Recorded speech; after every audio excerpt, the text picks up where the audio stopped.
پھر سچے دل سے کرتی ہے۔ شاید عالیہ بھی مجھ سے سچے دل سے محبت کرتی تھی۔ میں نے کہا اچھا کل جاؤں گا، آج کسی بھی ٹائم آ جاؤں گا، پاسپورٹ سائز تصویر بنوا کے آؤں گا اور میری دکان پہ آ جانا، میں تمہیں دے دوں گا۔ اس نے کہا اچھا ٹھیک ہے۔ اس نے کہا اچھا یہ موبائل لینے کے لیے اس چھوٹے کو بھیجو جو تم نے دکان پہ رکھا ہوا ہے۔ میں نے کہا اچھا ٹھیک ہے۔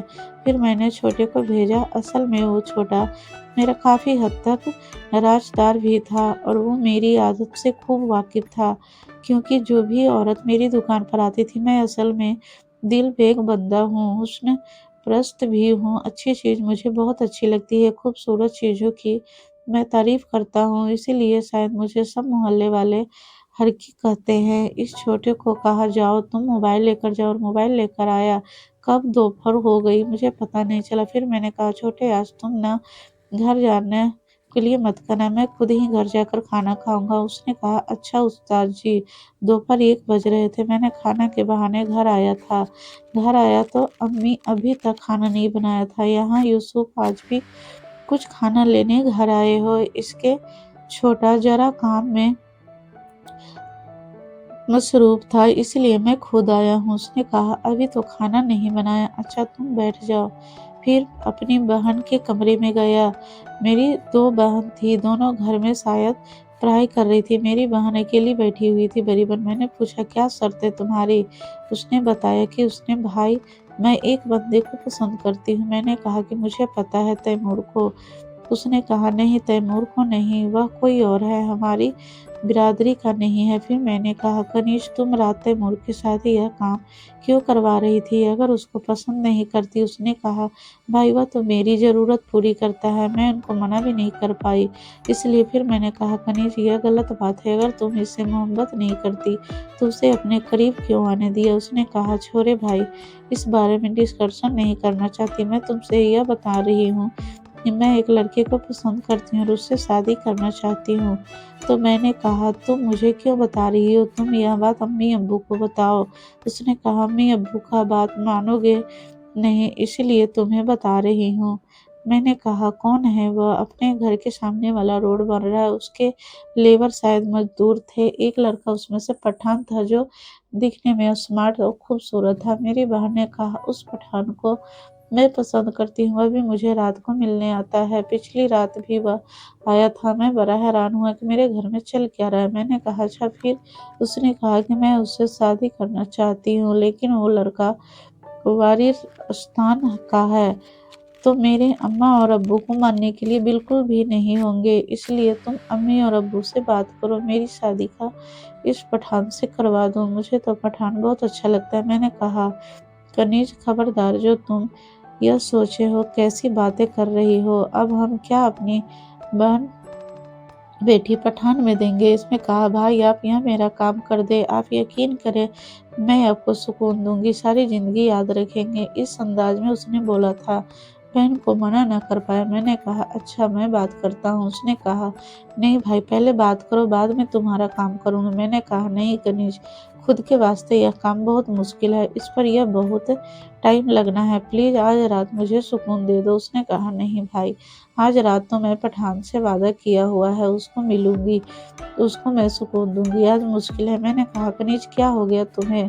یہ تم سے کیسی باتیں کر رہی ہو؟ یہ مجھ سے تمہارا بڑا بھائی ہوں۔ اس نے کہا ہاں بڑے بھائی ہو، اب میرے رازدار بھی بن گئے ہو، تمہیں بتا رہی ہوں۔ میں نے کہا اچھا کنیز کوئی بات نہیں، اس کو آج منع کر دو، آج تم مجھے سکون دو، پہلے تھوڑا سا دو، ایک حد تک دو، لیکن آج لازمی دو، پھر میں کل تمہارے سامنے ممی اور ابو کو بات کروں گا، لیکن طریقے سے ہم ڈائریکٹ یہ نہیں بولیں گے کہ لڑکا کیسا ہے، امی اور ابو کو بٹھاؤں، ان کو بولوں گا کہ آپ میری بڑی بہن ہیں، ان کی شادی طریقے سے کروانا چاہیے، اور پھر اس کے بعد بولوں گا شادی اس پٹھان سے ہو جائے۔ میری بہن نے کہا کہ یہ کام کر دو، پوری زندگی تمہیں سکون دوں گی۔ میں نے کہا آج رات میری کمرے میں آنا، تمہارے ساتھ میری دوسری بہن بھی سو رہی تھی، عائشہ اور سلمیٰ، اس لیے میں تو یہاں نہیں آ سکتا، تم آ جانا۔ اس نے کہا آج نہیں کل آؤں گی۔